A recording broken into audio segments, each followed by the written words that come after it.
kita akan mendalami materi tentang momen gaya untuk jenis soal seperti pada gambar. Ya, kita langsung saja masuk ke pembahasan. Perhatikan soal.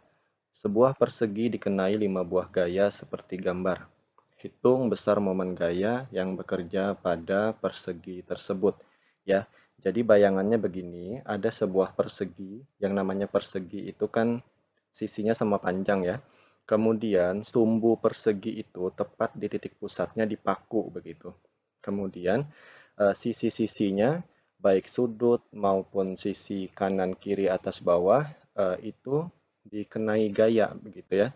Nah, ketika dikenai gaya, maka persegi itu akan berputar ke arah gaya yang lebih besar begitu ya.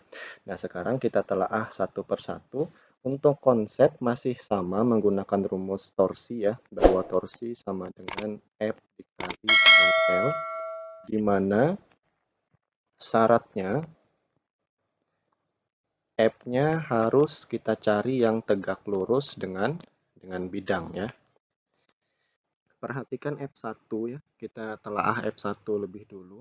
Di sini dia tegak lurus, menarik ke sebelah kiri ya, maka persegi akan berputar berlawanan jarum jam, maka bisa kita misalkan di sini negatif ya. Untuk F4 ya, F4 menarik ke kanan ya, maka di sini juga akan berlawanan dengan jarum jam juga negatif. Nah, sekarang kita lihat F3.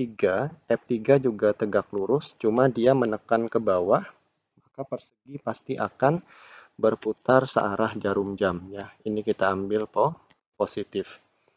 F5 menekan ke atas ya. Kalau diperhatikan di gambar menekan ke atas, didorong saja ke atas, maka dia akan berputar juga searah jarum jam gitu ya. Nah, sementara untuk F2 itu ternyata menekan tepat menuju pusat ya. Kalau ada gaya untuk soal seperti ini, jika gayanya menuju pusat atau menariknya tepat dari pusat begitu ya, maka ini tidak akan menyebabkan bendanya berputar ya, maka ini bisa kita abaikan saja. Nah, berarti di situ hanya ada 4 gaya yang menyebabkan perputaran perseginya ya. Kita langsung saja masuk ke rumus ya. Kita jumlahkan yang searah, yang berlawanan juga dijumlahkan, tapi kemudian hasilnya yang searah dikurang yang berlawanan ya.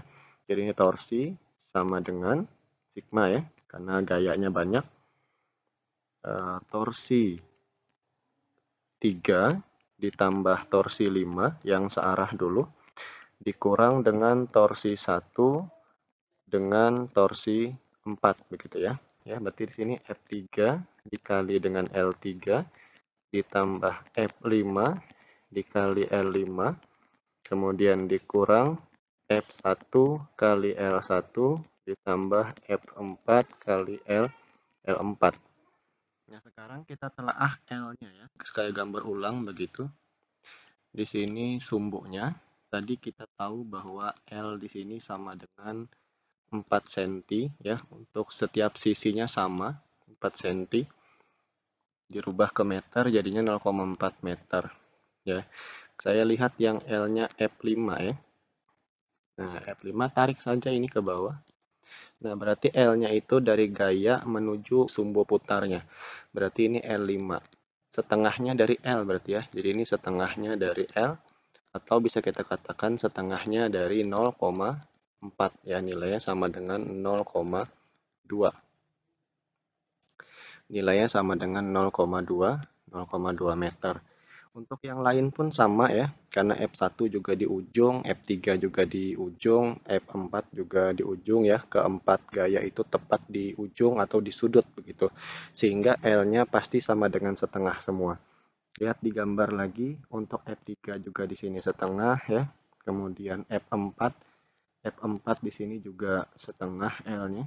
Kemudian F5 juga sama setengah. Ya, kita langsung masuk saja di sini. F3-nya di situ 2 dikali setengahnya berarti 0,2 tadi ya, ditambah F5 8 kali 0,2, kemudian dikurang F1 nya 4 kali 0,2 ditambah F4-nya 6 dikali 0,2 begitu. Kita hitung saja. 0,4 ditambah 1,6 dikurang 0,8 ditambah 1,2 ya. Hasilnya di sini 2 dikurang 2. Nah, maka sama dengan 0 ya. Artinya apa? Artinya bahwa kelima gaya tersebut tidak menyebabkan perseginya berputar ya. Jadi perseginya diam ya, atau tidak berputar. Oke, sekian pendalaman materi untuk jenis soal seperti ini. Tetap semangat belajar dan mencoba soal-soal sejenis ya. Silahkan dikerjakan. Jika ada kendala silahkan langsung bertanya kepada saya begitu. Oke, terima kasih. Assalamualaikum warahmatullahi wabarakatuh. Start to sail along these ocean waves. Nobody knows how to find us. It's turning out to be a perfect day. I just wanna leave our normal lives behind us. So let's get lost out here. No one else.